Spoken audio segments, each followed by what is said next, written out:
Hola a todos, hoy es miércoles 19 de agosto de 2026 y está aquí con nosotros nuestro querido amigo, nuestro hermano Laith Marouf desde Beirut. Bienvenido de nuevo, Laith. Encanta estar contigo, Nima. Laith, cuéntanos qué está pasando en el sur del Líbano con los nuevos ataques. Los israelíes están intentando capturar algunas zonas al norte del río Litani. ¿Qué está ocurriendo? ¿Cuál es tu interpretación de estos nuevos ataques?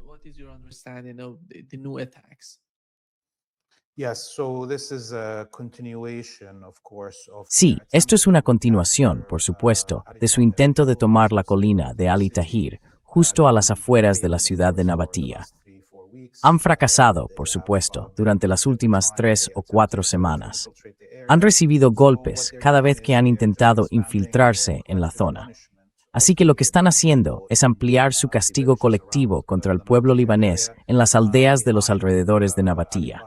Y detrás de la colina de Ali Tahir, por ejemplo, hoy hemos visto ataques contra Magdal Selim, hace solo unas horas.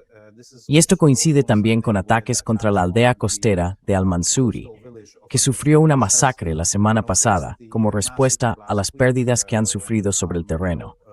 Hubo ataques contra viviendas civiles en Al-Mansuri y una familia entera fue masacrada en ese ataque.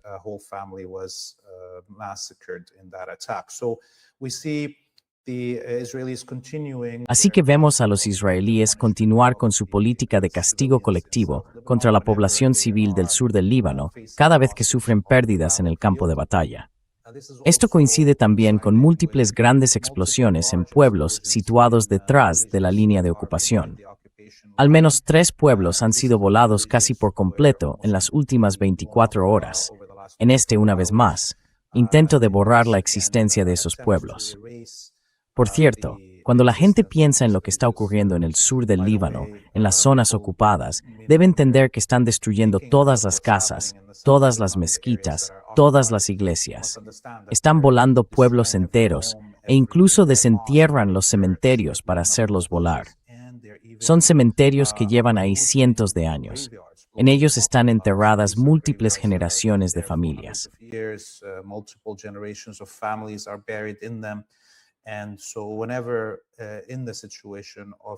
Y así, cuando se produzca la liberación de esta zona, los civiles regresarán y no quedará nada de su historia. Y como sabe, estos ataques también están teniendo como objetivo lugares históricos, yacimientos arqueológicos. Es una acción genocida total. Acabamos de escuchar al presidente del Parlamento, Nabi Berri, que lidera el partido Amal, hacer una declaración específicamente sobre esto hace menos de una hora. Comparaba lo que está ocurriendo en el sur del Líbano y decía que en términos de destrucción total y de borrar la historia civil de la región, es peor que lo que ha ocurrido en Gaza. Y dado que la zona geográfica del sur del Líbano, que ahora está ocupada, es varias veces mayor que Gaza, creo que el señor Nabi Berri tiene claramente razón en su valoración.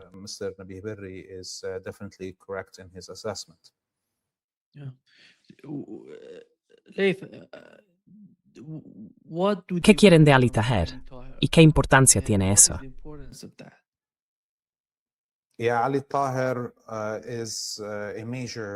Ali Tahir es una importante línea defensiva y en los preparativos para la liberación del año 2000, la resistencia libró una enorme batalla para expulsar de esta colina a la ocupación israelí de entonces. Por supuesto, hay fortificaciones en su interior, depósitos de armas y demás. Es uno de los centros de mando. Algunos dicen que es una de las ciudades subterráneas de Imad, de las que Hezbollah mostró algunos videos durante la guerra de 2024. Así que esta es una línea defensiva muy importante.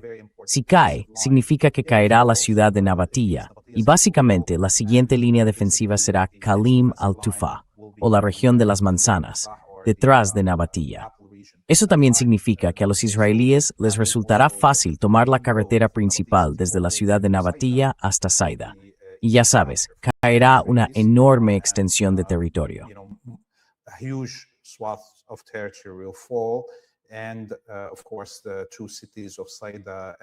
Y por supuesto, las 2 ciudades de Saida y Sur estarán amenazadas. Sin que los israelíes avancen por la línea costera, pueden bajar desde las montañas y las colinas hacia estas dos ciudades. Así que Hezbollah no abandonará esta posición, cueste lo que cueste. Y creo que hasta ahora, los israelíes no han logrado encontrar una manera de capturar realmente a Ali Taher. Lo han bombardeado con bombas antibúnker durante 2 años. Incluso antes del comienzo de esta fase de la guerra, llevaron a cabo cientos de ataques aéreos, bombardeándolo con bombas antibúnker, y no funcionó. Usaron fósforo blanco, incluso usaron gas venenoso. La semana pasada se demostró que intentaron usar gas venenoso para matar a los combatientes de Hezbollah que estuvieran dentro de los búnkeres y demás, y también fracasaron.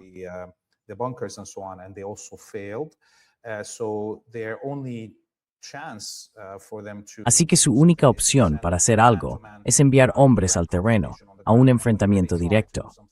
Y cada vez que intentan algo así con sus fuerzas especiales, Hezbollah los detecta y los hace saltar por los aires.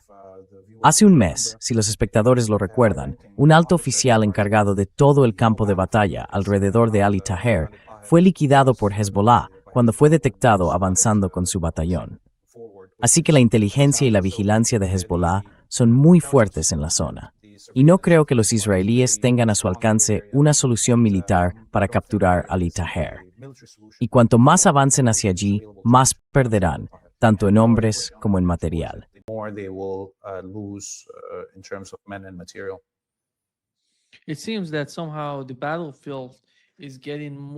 Parece que de algún modo el campo de batalla se está activando más en Siria. Vemos a Israel atacando lo que, ya sabes, ellos llaman acumulación militar en Siria.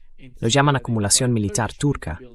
Están intentando obligar a Turquía a salir de Siria, o quizá a reducir su poder en Siria, lo cual resulta de algún modo sorprendente, porque Turquía, al parecer, está cooperando con el gobierno de Siria, con esta gente que está en el poder en Siria. Y por otro lado, tenemos la ocupación israelí en la parte sur de Siria. Donald Trump presionando a Siria para que haga algo con respecto al Líbano. Después hemos sabido en los últimos 4 o 5 días que Tasnim, un medio iraní semioficial, mencionó que Irán le dijo al gobierno de Siria: si hacéis algo contra el Líbano, iremos al palacio en Siria. Están pasando muchas cosas en Siria, Laith. ¿Y hasta qué punto preocupa a Hezbollah todo lo que está ocurriendo en Siria?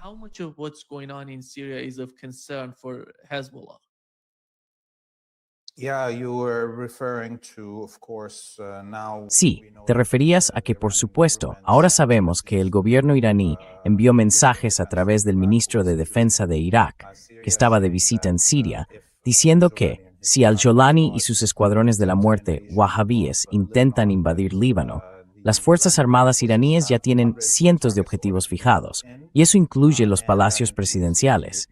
Y bueno, también sabemos que Jolani respondió a los iraníes diciendo que no va a atacar Líbano. Esta es, en parte, la razón por la que vemos a los israelíes incrementar sus actividades en el sur de Siria durante los últimos 3 o 4 días. Ha habido múltiples ataques contra aldeas situadas en la frontera con Líbano, en los montes Kalamoun y también en la frontera con Jordania, alrededor de la cuenca del río Yarmouk, en dirección a la provincia de Daraa.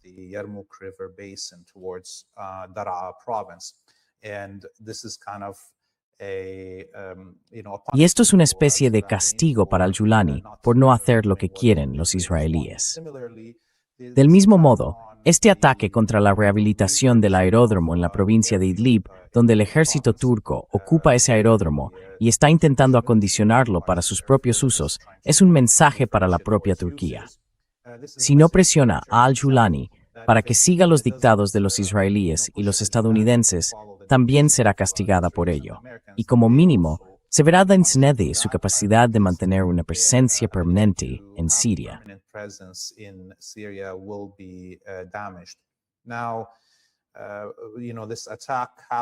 Este ataque se produjo mientras había tropas turcas sobre el terreno reacondicionando el aeropuerto. Y no se activaron ni los batallones que estaban allí para defender este aeropuerto, ni las defensas aéreas turcas. Sigue habiendo muchas defensas aéreas turcas en la región de Idlib, desplegadas desde antes de la caída del gobierno de Assad en Damasco. Así que uno se pregunta, ¿Por qué el ejército turco no defendió a sus propios hombres? Y está claro que el ejército turco está ocultando ahora mismo el número de bajas. Debió de haber muertos y heridos en este violento ataque israelí contra el aeropuerto, muy probablemente en los batallones técnicos y de ingenieros que estaban reparando el aeropuerto y la pista de aterrizaje. Así que, sin duda, está relacionado con la batalla más amplia.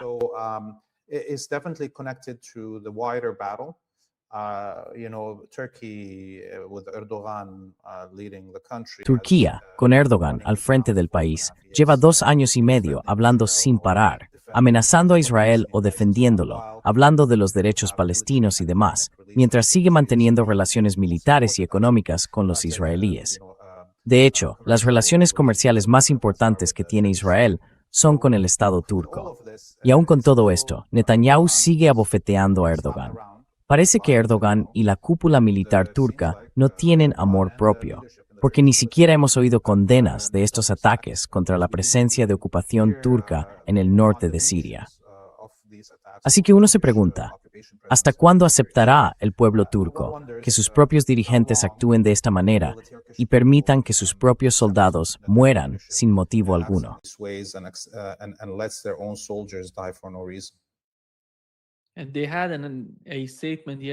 Y ayer hicieron una declaración.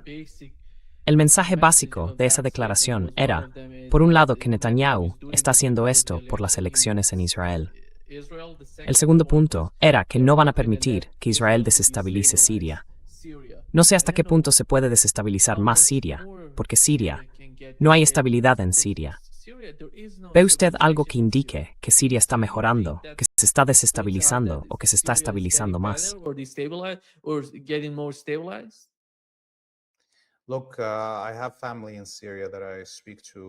Mira, tengo familiares en Siria con los que hablo casi a diario y sigo muchos canales de Telegram desde dentro de Siria para ver la situación. Y sin ninguna duda, puedo decir que la situación en Siria ahora mismo es peor que las condiciones de la Primera Guerra Mundial, cuando la ocupación francesa mató entre 1 y 2 millones de sirios. Las condiciones comerciales, las condiciones médicas, las condiciones laborales, todas son muy malas. Siria era uno de los países más industrializados de la región árabe. Tenía industrias agrícolas, electrónicas y de maquinaria muy avanzadas. Todo eso está destruido. Gran parte del mercado está ahora inundado de excedentes de productos turcos, vendidos a precios rebajados.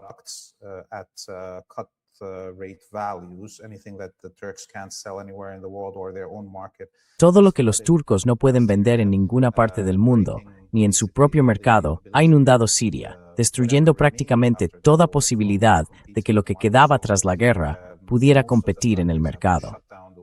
Así que la mayoría de las fábricas han cerrado, incluso las que sobrevivieron a la guerra. Y cuando hablamos de productos alimentarios, Siria era el mayor exportador del mundo árabe de verduras y alimentos procesados, productos congelados, conservas y demás. Y eso ya no existe. Gran parte de los olivares de Idlib fueron arrancados por completo por los turcos y trasladados a territorio turco, igual que los israelíes están arrancando los olivos en el sur del Líbano y robándolos.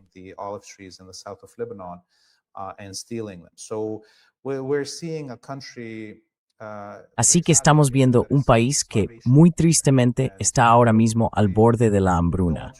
Y no quiero que la gente piense que estoy exagerando, pero creo que las condiciones sanitarias y alimentarias en Siria están casi al mismo nivel que en Gaza. No hay gasolina para repostar los coches, aunque supuestamente el régimen de al-Julani tomó el control de los yacimientos de gas y de petróleo de Siria. Nada de eso está llegando al mercado local. Así que, incluso en los peores momentos de los 15 años de guerra contra Siria, la gente todavía podía repostar sus coches, conseguir diésel y demás. Y ahora, incluso hay escasez de gas para cocinar. Una bombona de gas para cocinar cuesta ahora más de $100 en Siria.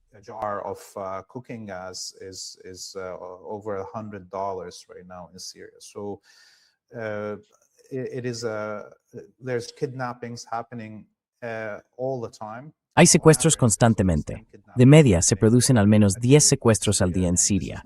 Y esto no va dirigido únicamente contra las minorías religiosas o las mujeres. Son niños, niñas, hombres, mujeres, cristianos, chiíes, suníes, alawíes, drusos. Todo el mundo, todos los días, está siendo secuestrado y hecho desaparecer. Así que, según los analistas en Siria, tuvimos esa primera oleada de masacres tras la caída de Damasco en la que sabemos que fueron asesinadas de acuerdo y desaparecieron unas 50.000 personas. Pues bien, desde entonces hay otras 50.000 que han sido asesinadas y hechas desaparecer.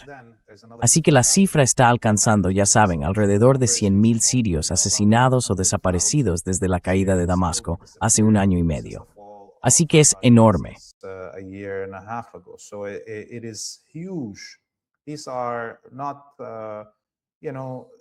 Esto no es, ya sabes, y no hay ninguna cobertura de lo que está ocurriendo a escala internacional. Y para muchos sirios, ahora mismo parece que las vidas sirias valen incluso menos que las vidas palestinas, porque seguimos hablando de las masacres diarias en Gaza. Conocemos los nombres, sabemos cuánta gente está muriendo. En la situación de Siria hay un apagón mediático total, y por tanto no hay Estado en Siria. Gran parte del territorio está fuera del control de al-Julani. Ya hablemos de al-Suwaida, la región que básicamente ahora mismo es una zona independiente, de Daraa y de los altos del Golán, o de las montañas de Kalamun, al sur de Damasco, todo ello ocupado por los israelíes. Los turcos ocupan Alepo e Idlib y comparten la ocupación con los rusos en la costa.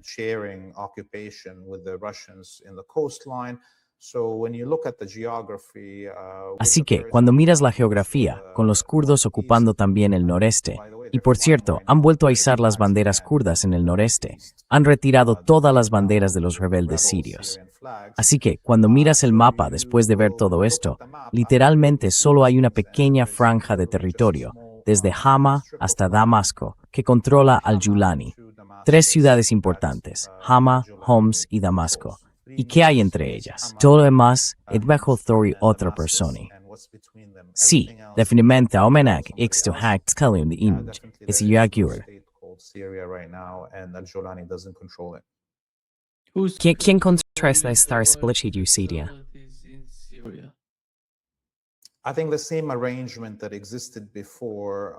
Creo que sigue existiendo el mismo acuerdo que había antes de la caída de Damasco. Es decir, las milicias kurdas siguen obteniendo el petróleo y el gas de Deir ez-Zor, Raqqa y demás zonas, y de Hasaka. Se sigue exportando a través de los negocios del hijo de Erdogan, que lo introduce de contrabando en Turquía y después en Israel.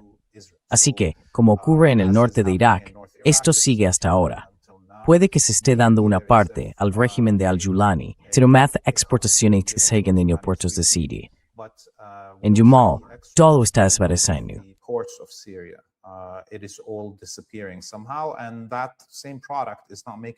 Y ese mismo producto no está llegando al mercado local, lo cual habría sido un indicio. Si hubiera cierta disponibilidad de productos petrolíferos y de gas dentro de Siria, eso indicaría que el régimen de al-Julani está recibiendo la inmensa mayoría. Porque incluso antes de esta guerra, aunque Siria tenía gas y petróleo, quizá tenía una capacidad de exportación del 10%. Y el resto era para cubrir las necesidades internas del país. Así que, cuando ahora dices que tienes que hacer cola durante días para llenar el depósito del coche, eso significa que la inmensa mayoría de este petróleo y gas se está sacando de contrabando del país.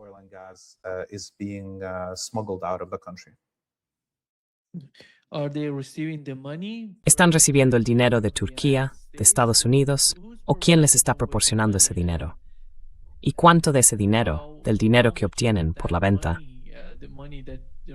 Supongo que están vendiendo el petróleo a Israel, si no me equivoco.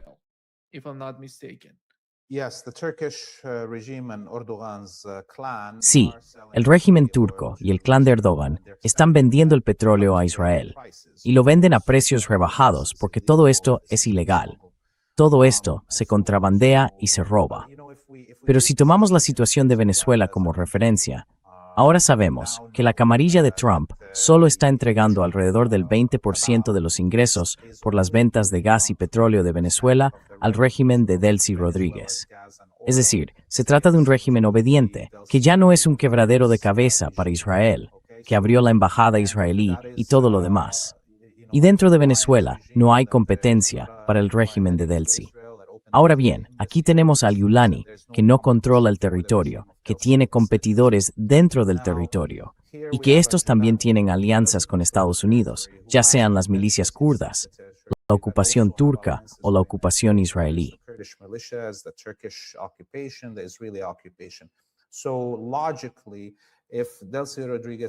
Así que, lógicamente, si Delcy Rodríguez recibe solo el 20% de los ingresos por las ventas de gas y petróleo de Venezuela, está claro que Al-Gulani probablemente recibe menos del 10% de los beneficios allí, destinados a pagar los salarios de las milicias que siguen sus dictados. Y ni siquiera ese 10%, o lo que sea, basta para financiar organismos nacionales, como las escuelas, los hospitales o lo que sea. Por cierto, se han privatizado todos los hospitales nacionales de Siria, más de 40 y tantos. Y ahora ya no hay subvenciones para ningún tratamiento hospitalario ni para medicamentos. Eso significa que la inmensa mayoría de las personas con enfermedades crónicas, como el cáncer, la diabetes y demás, simplemente están muriendo sin recibir tratamiento.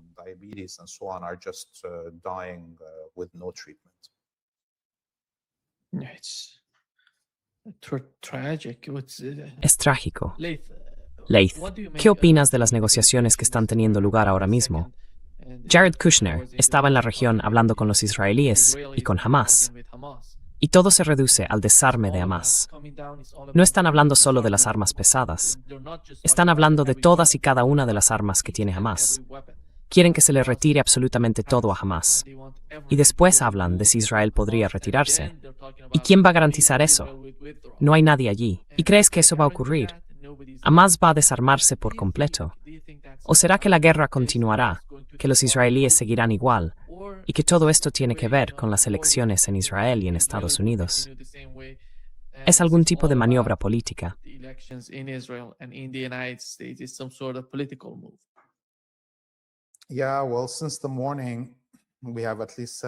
Sí, bueno, desde esta mañana tenemos al menos 17 mártires en Gaza, principalmente en un ataque contra la sede de la policía en la ciudad de Gaza, donde llegaban personas para recibir servicios y también policías que trabajan en la comisaría. Y eso muestra, por supuesto, cómo la intención genocida va a seguir presente en las acciones. Tenemos las declaraciones de Ben-Gvir hace unos días, diciendo que cree que debería matarse a entre 30 y 40 palestinos al día como castigo, un castigo colectivo al pueblo palestino al que considera no humano. Así que yo, personalmente, lo dudo. De hecho, no lo creo. Estoy 100% seguro de que Hamas no entregará sus armas mientras continúe el genocidio. Ha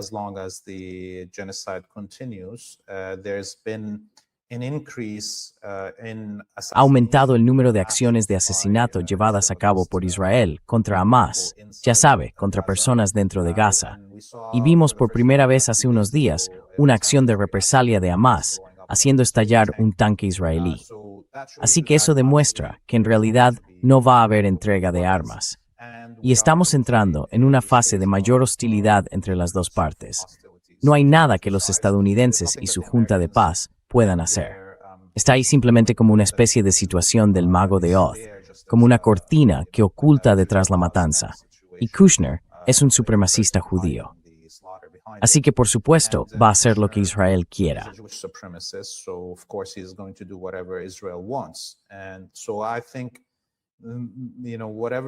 Y por eso creo que ya sabe, lo que vaya a ocurrir en Gaza no estará condicionado por esta fachada de una junta de paz. De hecho, estará mucho más afectado y relacionado con la guerra más amplia en la región, entre el eje de la resistencia y el eje del mal, gobernado desde Tel Aviv y Washington, D.C.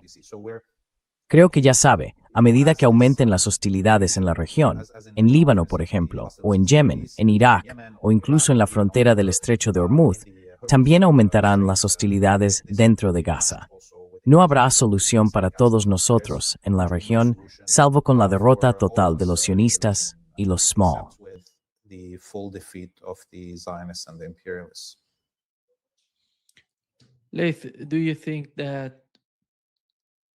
Laith, ¿cree que el caso de Yemen, donde sabemos que Arabia Saudí está llevando la guerra al interior de Yemen, una especie de guerra civil, busca distraer a Ansarullah de Bab el-Mandeb. Hoy hemos sabido que ayer atacaron al menos 2 barcos en Bab el-Mandeb. Y mientras combaten dentro de Yemen y atacan el puerto de Mocha, que es la principal fuente, la principal, ya sabe, línea de suministro de las fuerzas prosaudíes dentro de Yemen, ¿hasta dónde cree que puede prolongarse esta guerra? ¿Es Arabia Saudí capaz de continuar esta guerra mientras tiene el bloqueo en el Golfo Pérsico, en el Estrecho de Hormuz y en el Mar Rojo, con Bab el-Mandeb?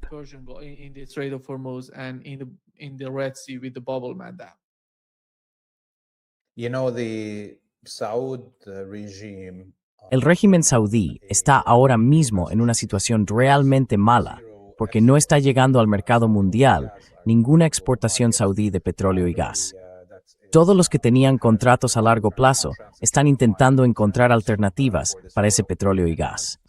Y por supuesto, las reservas de dinero, ya sean las reservas nacionales o las inversiones y demás que tienen los saudíes, están en bancos y mercados británicos y estadounidenses. Y vimos cómo, hace unos días nos dijeron que todo el oro de Venezuela va a ser saqueado de las reservas en el Reino Unido y llevado a Estados Unidos.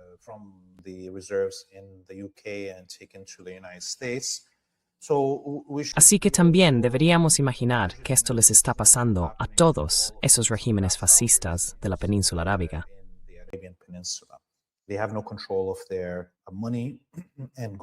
No tienen ningún control sobre su dinero, su oro y demás que han depositado en los bancos occidentales. Y a medida que la situación se vuelva más desesperada para Estados Unidos, irá saqueando las reservas que sus vasallos hayan depositado allí. Y como no se están produciendo ventas, o al menos ventas a gran escala, de petróleo y gas de los Emiratos Árabes Unidos, Qatar, Bahrein, de todos ellos, su propia capacidad para librar estas guerras se verá obstaculizada. Y esto también va. En las próximas semanas, empezaremos a ver que estos regímenes tienen problemas para pagar los salarios de sus propios militares y de sus propios empleados en las agencias nacionales, los ministerios y demás. Entonces, dudo que los saudíes puedan hacerlo mejor en esta confrontación con Yemen de lo que lo hicieron hace 10 años, 5 años o 15 años, cuando tenían todo el dinero en los bolsillos y todo el poder de Occidente detrás de ellos. Es una clara indicación. Estos movimientos estúpidos de los saudíes de instigar una guerra con Yemen precisamente ahora son una clara indicación de que no tienen ningún control sobre su propia toma de decisiones, ni militar ni económica. Porque si hubiera alguna persona lógica al mando en Arabia Saudí, con alguna capacidad de decisión soberana, intentaría apagar todos los fuegos a su alrededor y agachar la cabeza, simplemente con la esperanza de atravesar esta etapa sin la destrucción total de su Estado. Pero ahora vemos cómo se lleva a cabo esta estupidez. Y eso es solo un claro ejemplo de hasta qué punto son un vasallo.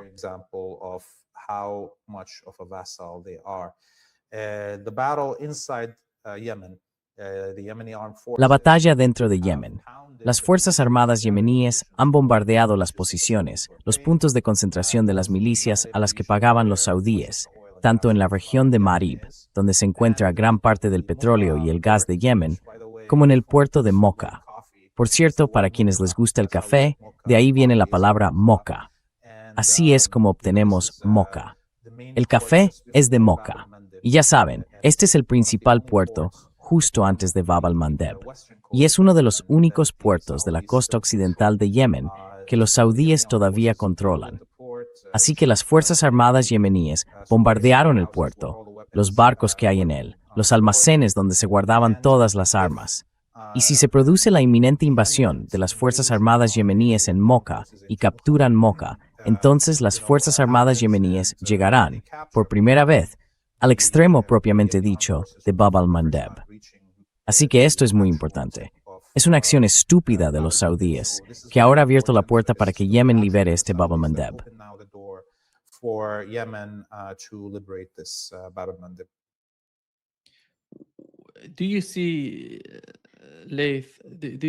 ¿Crees, Laith, que el eje de la resistencia está cada vez más sobreextendido, o que de algún modo se está uniendo más por lo que está ocurriendo? Y no es solo por lo que está pasando en Gaza, en Líbano o en Yemen, es también por la psicología de todo lo que está ocurriendo. ¿Cómo ves al eje de la resistencia? La comunicación entre, por ejemplo, Irán y Líbano, entre Irán y Yemen, entre Hezbollah y Yemen, ¿va a mejorar? Están aprendiendo de lo que está pasando. ¿Y hasta qué punto es proceso de ese aprendizaje?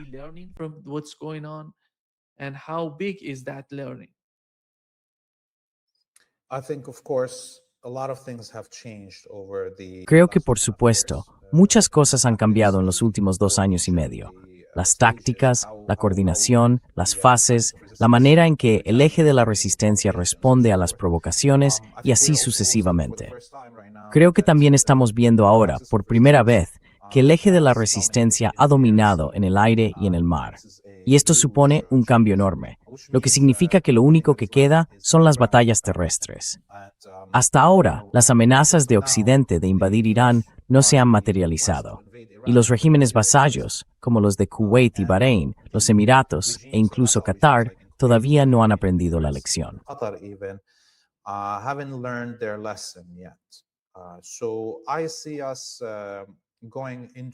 Así que creo que vamos a entrar muy pronto en combates terrestres.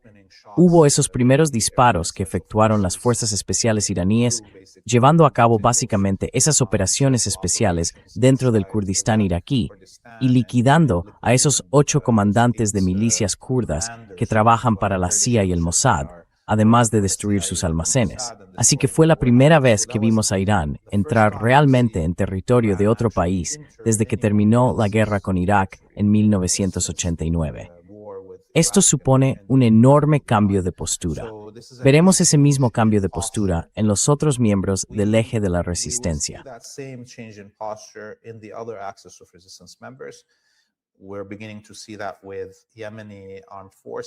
Estamos empezando a verlo con las Fuerzas Armadas yemeníes, que llevan a cabo operaciones ofensivas preventivas y destruyen esos puntos de concentración de las milicias financiadas por Arabia Saudí. Puede que veamos algo así muy pronto también en Irak y en Líbano.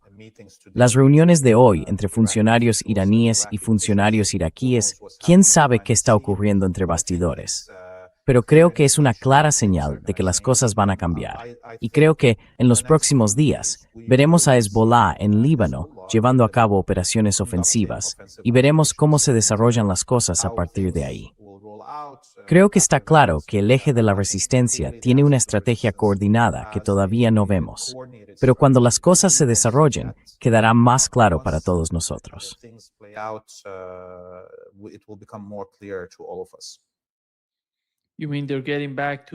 Quiere decir que están regresando para obligar a Israel a salir del sur del Líbano. ¿O se refiere a posiciones como Al-Tahrir u otras localidades que están intentando tomar, más allá de esa línea que las propias fuerzas israelíes han definido?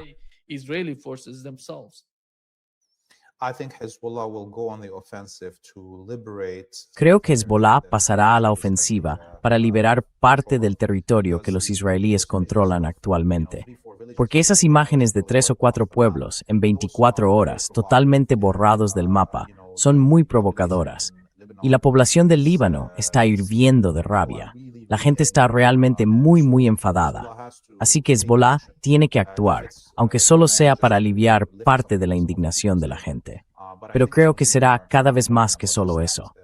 Tendrán que hacerlo, porque este es el momento en que Israel se queda solo. Estados Unidos ha salido de Asia Occidental, y Hezbollah solo se detuvo y aceptó un alto el fuego porque la guerra regional más amplia todavía no se había detenido en ese momento y no se había decidido un vencedor claro.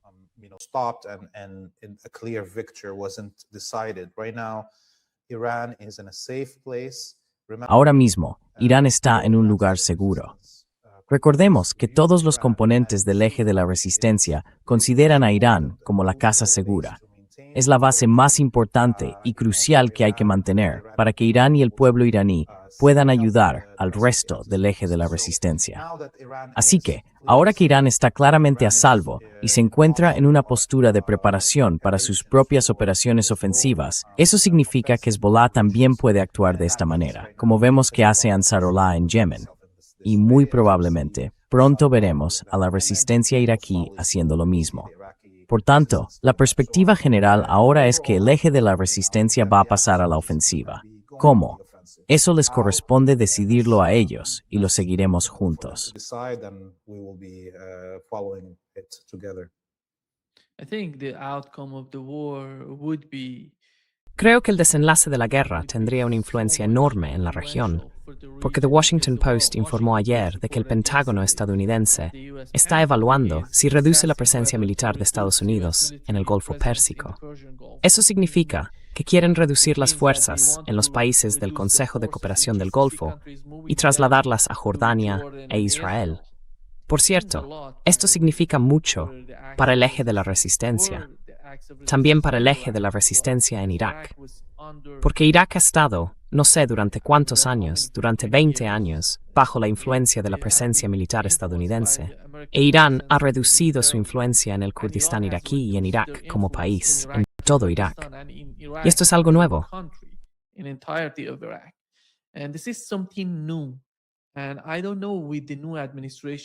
Y no sé, con la nueva administración en Irak, cómo podría funcionar eso, porque se ve cómo Estados Unidos mantiene su capacidad de presión sobre Irak a causa del nuevo primer ministro iraquí.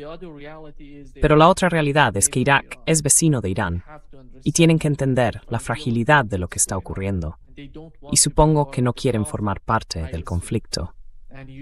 También se ve la presencia de Turquía en algunas zonas de Irak. Así que de algún modo es complicado. Pero en lo que respecta a toda la región y a la presencia estadounidense en ella, se ven algunas señales positivas para aquellos países que no quieren que Estados Unidos esté allí, como Irán, y todo el eje de la resistencia en conjunto. Y cree que eso está influyendo, de alguna manera, en la manipulación israelí en la región.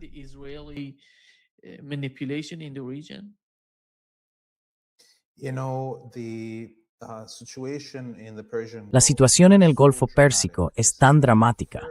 Es la primera vez desde la Primera Guerra Mundial que no hay ninguna armada extranjera en las aguas del Golfo Pérsico. Es decir, probablemente podríamos remontarnos incluso al siglo XIX, cuando hubo ocupación naval británica y portuguesa en algunos de esos puntos del Golfo Pérsico. Así que este es un momento histórico. Hay armadas dentro del Golfo, pero son las armadas locales de los países que están en el Golfo. Esto significa que los estadounidenses o las potencias extranjeras ya no tienen capacidad para dictar lo que va a ocurrir en el Golfo. Puede que todavía tengan algunos soldados y demás sobre el terreno en esos países, pero no tienen presencia naval.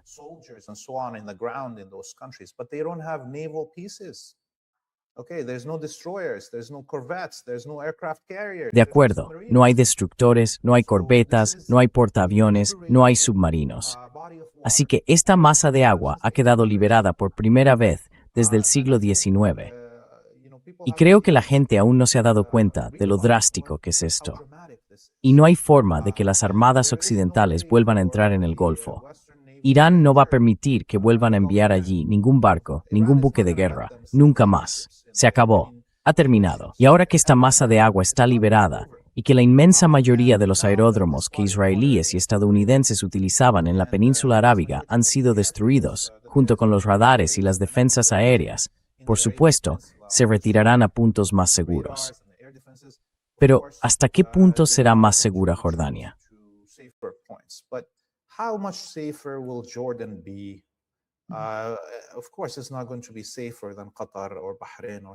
Por supuesto, no va a ser más seguro que Qatar o Bahrein, ni nada parecido, para estos soldados estadounidenses. Y estas son las últimas fortificaciones en Jordania, porque Irán puede destruir cualquier avión en tierra. Y hace unas horas vimos una advertencia de las Fuerzas Armadas iraníes dirigida a los estados árabes, o vasallos, que están colaborando con los estadounidenses. Decían que esas declaraciones de Jordania y de otros países de no vamos a participar en ataques o no vamos a permitir que nuestro territorio se utilice para atacar a Irán. Irán, sus fuerzas armadas, dijeron, bueno, lo tenemos todo vigilado, podemos ver dónde están los aviones, y si van a despegar de aeródromos en esos países serán atacados.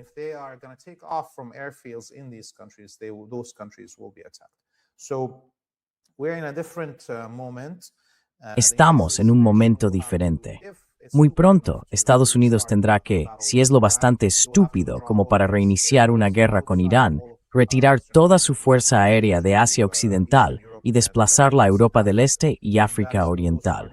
Y esas no son posiciones desde las que se pueda proyectar poder mediante la fuerza aérea. Así que ya sabe, vamos a ver cómo suceden cosas drásticas en las próximas semanas y meses. Y lo único que acelerará estos cambios drásticos será, en realidad, una confrontación desencadenada por Israel. Los israelíes están deseando una guerra, pero eso solo acelerará el fin de su colonia y el fin de la presencia estadounidense en la región.